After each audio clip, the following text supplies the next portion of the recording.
Hi, my name is Caitlin, and I'm in the midst of breastfeeding.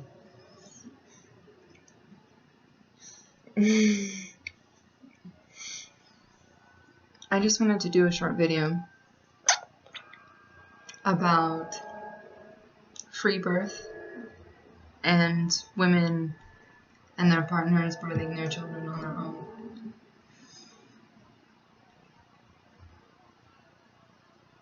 A little bit of background: I went to school to be a paramedic.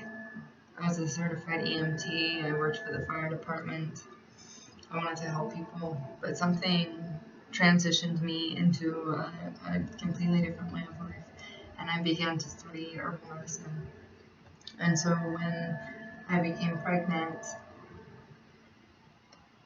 I had already begun to reject pharmaceutical medicine, and I felt very strongly that my child would not be born in a hospital. And throughout my pregnancy, I only went to the doctor 2 different times, and both times it was a terrifying experience. The second time, when I was 8 months pregnant, they treated me very hostily because I hadn't been in to see the doctor consistently like most mothers do for their checkups. My partner and I preferred to do it intuitively. But we were getting a lot of flack from the community and our families, and people were worried, and I just wanted to cover my bases, so we decided to go to the hospital. When we did, the doctor, who by the way was born at home himself, still suggested against us doing it, and I felt very pried into, and I had asked a series of questions about things that they do immediately when the child's born. They give them a vitamin K shot, they put steroids in their eyes, what do they put in the jelly that they use when they give you an ultrasound, things like that, that I believe that I deserve to know for my child. I asked if, when I was in labor, if I could get up and go for a walk, because in the books that I had been reading, it was important to do that while you were laboring. Go for a 5-mile walk, one suggested, walk until the baby comes out, and I was trying to do it as similar as I could to what the native women years ago would have done. And that specific doctor's appointment, he told us that the child was small, in the bottom 3rd percentile, he said, and that there was possibly something wrong with her. And even then, all of the scare tactics, it just confirmed the fact that she should not be born in a hospital. So when I came into labor, my partner and I, we packed a bag full of herbs that we had done research on, and had everything prepared in the truck, firewood and blankets and things that we might need. And we went to church. I labored for nearly 20 hours. In the mid-afternoon, I had come down with an insight of where she would be born. We drove out there. I painted to help with the contractions while my husband played the banjo. And it was so powerful. Every time I broke from my painting, I would have a strong contraction. And then as the sun went down, we set up camp and made a fire and laid down our blankets on the red rock. And she came late that night. I was very tired. I had been laboring, like I said, for about 20 hours, maybe more. And it had gotten to a point where I told Justin to break out the black cohosh and pennyroyal, and he administered a tea, and she came right after that. We didn't use a tincture, it was the herb itself.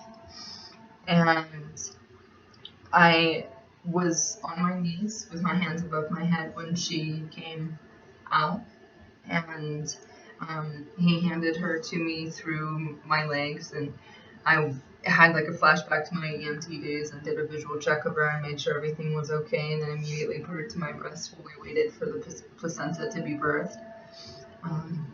I was bleeding quite a bit. I don't know what was normal because clearly we weren't in a hospital. So to help with the bleeding, he administered a very strong dose of comfrey tea and also applied comfrey to my vagina, which I didn't tear at all. Just dried comfrey root powder right on it, and in a tea. I drank it. I drank a large amount of that. And she fell asleep on my chest. We left the placenta attached.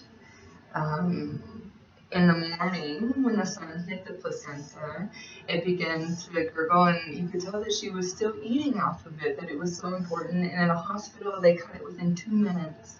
And some of the research I had done said that in other countries, they leave it attached. And so that is what we did. We left it attached for a day and a half, which was good because it took a little while for my milk to come in completely. And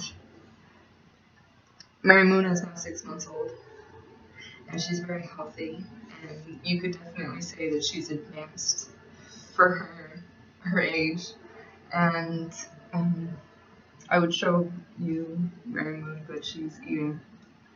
So I just wanted to share my story real quick for mothers who are deciding that they may want to have their children at home or outside. Whatever it is that you are being led to do, you don't have to have a baby outside in the extreme that we did. It was February. Luckily, it was warm for February. But you don't have to do it in that extreme. It could just be at home. But whatever you feel in your heart, whatever your child is telling you to do, I did a lot of inward work, a lot of meditation. There was a woman that worked with me who also did home births, and we did visualizations together. And it was a purely spiritual thing for me, and doctors did not need to be involved. And I pray that more women are able to have that same experience, because doctors should not be involved. It is a very vulnerable time for a woman, and they should not be pried into as if it isn't an illness. It's not an illness. Being pregnant is not an illness. It's a very sacred thing. It is the most sacred thing, bringing things into life, bringing a human into life. And the hospitals don't need to be involved, period. And we don't even need midwives. We don't. You just have to believe in yourself. And I was very fortunate. My partner, he was amazing. We could have paid thousands of dollars for the best midwife, and they would not have done as good of a job as he did, because his intuition was on point. So if you have any questions, you can contact me on Facebook. I'll leave a link, and we can discuss visualizations or whatever. I'd be more than happy to share bits and pieces of my story with you. And I encourage mothers to take their children's lives into their own hands and don't leave it up to doctors, because they're a bunch of phonies. God bless you.